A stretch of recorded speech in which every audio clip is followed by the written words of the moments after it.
Guys, we just have some new sound in. I think we have it, control room. Let me know if we don't, from Attorney General Jeff Sessions. We have it. He was speaking to a group of conservative high school students this morning. I want you to listen to this. Lock, all right.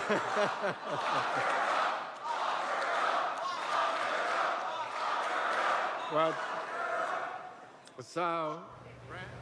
All right, so Julie, I mean, the fact that you have, the head of the Department of Justice, the Attorney General, here sort of laughing and also chanting at one point, lock her up, of course, one would assume regarding Hillary Clinton, something that Michael Flynn, led that chant as well on the stage at the convention.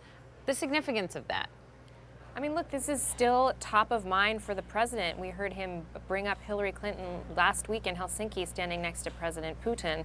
And it's still a chant that we hear break out at all of his rallies and all of his appearances. But by the Attorney General? Well, to me, that sounded like a sort of a reaction of like, what am I hearing here? And he sort of, it seemed to me like he was trying to laugh that off.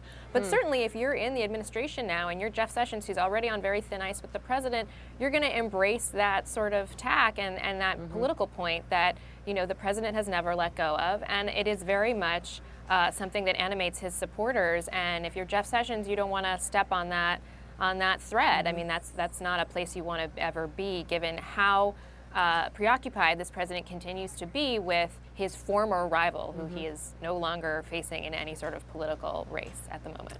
On the topic, Josh Dawsey, of attorney generals, current and former, Eric Holder.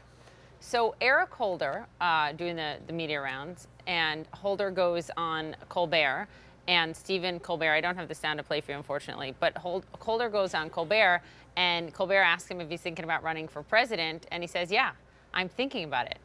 Do you have any reporting on that, and what do you make of I don't know, the chances he would have and him publicly confirming this?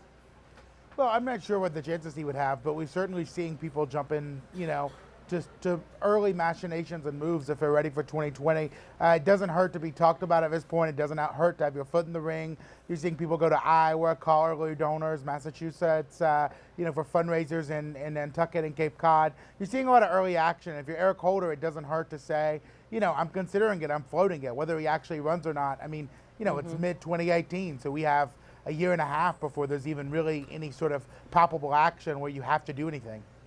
Let me get to you both on sort of the willingness of Republicans in Congress to act right now. Julie, when it comes to the latest sort of unprecedented move by the White House, this threat of revoking national security clearances, rather, for these former intelligence officials, our team caught up with Republican Congressman Scott Taylor yesterday, and he's one of the few Republicans to at least vocally blast this. Here's what he said. No, I'm not okay with it. Not okay with it at all. It's free speech. So if something, so I'm troubled by it. I think it is, it's not what we need to be doing.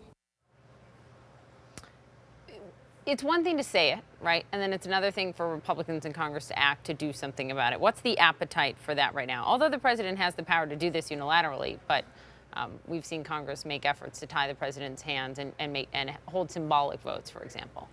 Well, from what we've seen, frankly, there's very little appetite for challenging the president on any of this. I mean, we did see the Senate with the vote last week to refuse to extradite or send any Americans to Russia for questioning when that outrageous idea was not dismissed out of hand by the president or by the White House press secretary. But in general, on concrete issues where they could weigh in and make a difference, they have chosen not to. And if you look at the polling now, Republicans are more behind the president than they have ever been, and it's a political risk for the Republicans on Capitol Hill, like the one whose sound you just played, to challenge him, given that their constituents, if you look at the numbers again, are very much in line with what the president is doing. And as Josh said earlier, there really isn't anything in this particular case that Congress could do. The president has wide latitude on national security issues, and certainly when it comes to clearances. I suppose all they could do is hold one of those symbolic votes, to send a message, but that's about it. Thank you, Josh, Julie, nice to have you.